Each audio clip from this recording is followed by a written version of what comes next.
In the twilight stretch of the Orion Arm, where the stars gather like whispers, there rests an artifact older than recorded time, the Ember Crown. It was not a jewel nor a weapon, but a lattice of crystalline fire that pulsed with memory itself.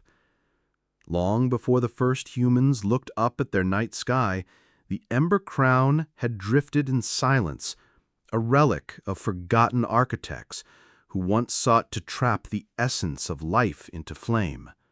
For eons it slumbered, until the day the Alethea, a Terran exploration vessel, crossed its path.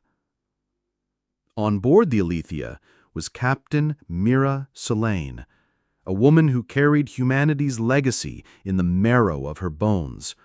Her orders were routine: survey, record, return.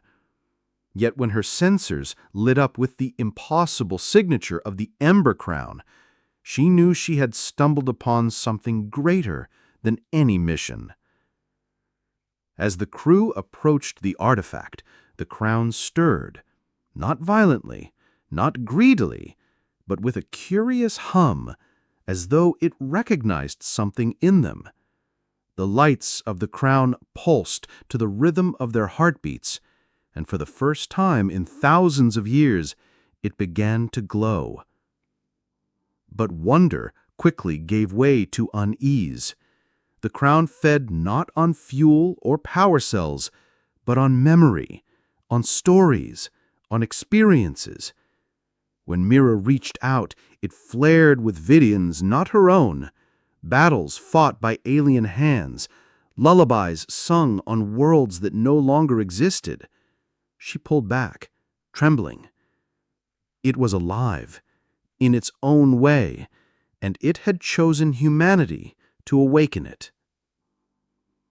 The Alethea remained in orbit around the Ember Crown, its crew divided between fear and awe.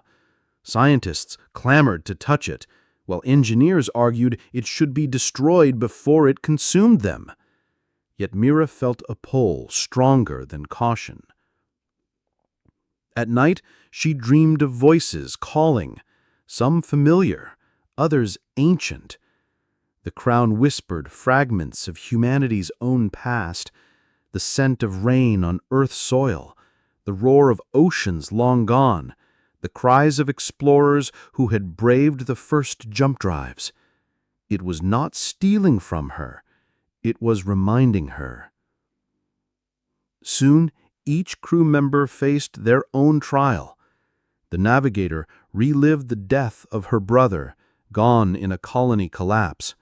The medic saw his childhood village burn, only to feel the embrace of those he had once saved. The crown dredged pain and joy alike, forcing them to confront what it meant to remember. Mira alone resisted. For her, the crown held back, as though waiting. Beyond them, signals flickered in the void. Others had noticed the crown's awakening. The Alethea was no longer alone. Ships approached, belonging to species who had long hunted myths of memory-powered relics.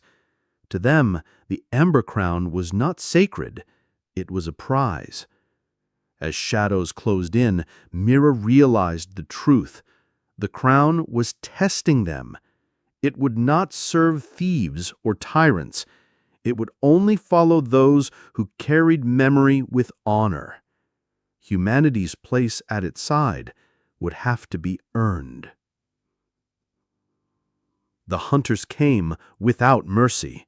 Great warships of the Vey Dominion emerged from hyperspace, their cannons primed to strip the Alethea to ash.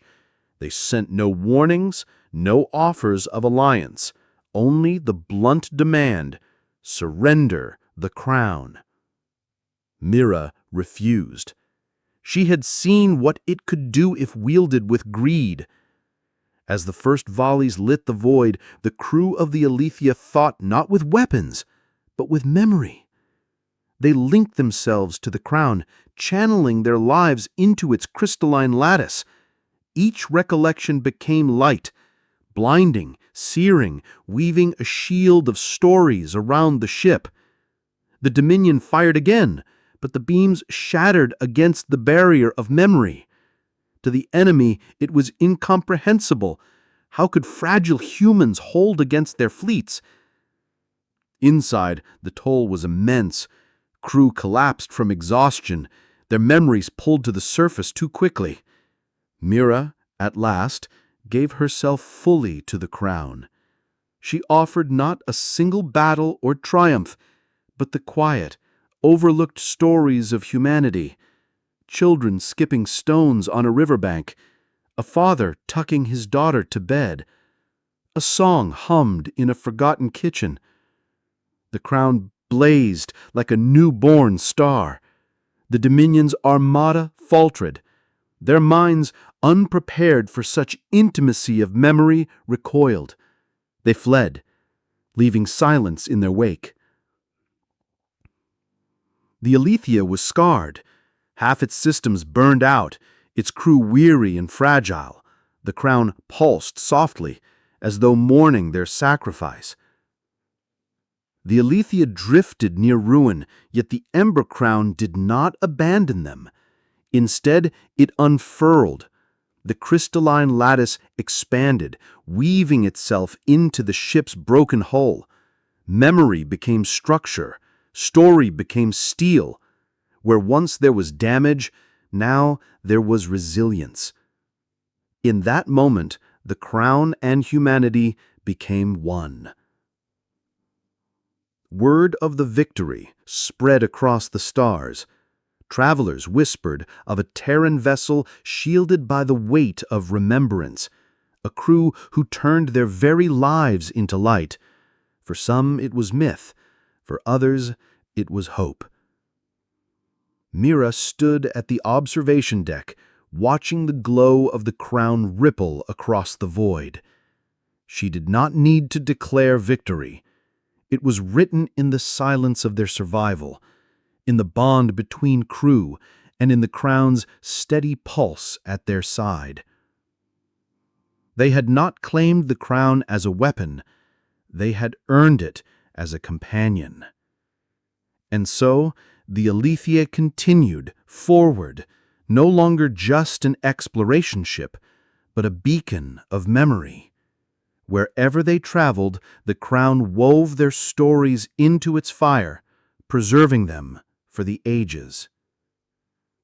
Humanity's achievement was not conquest, nor domination. It was remembrance.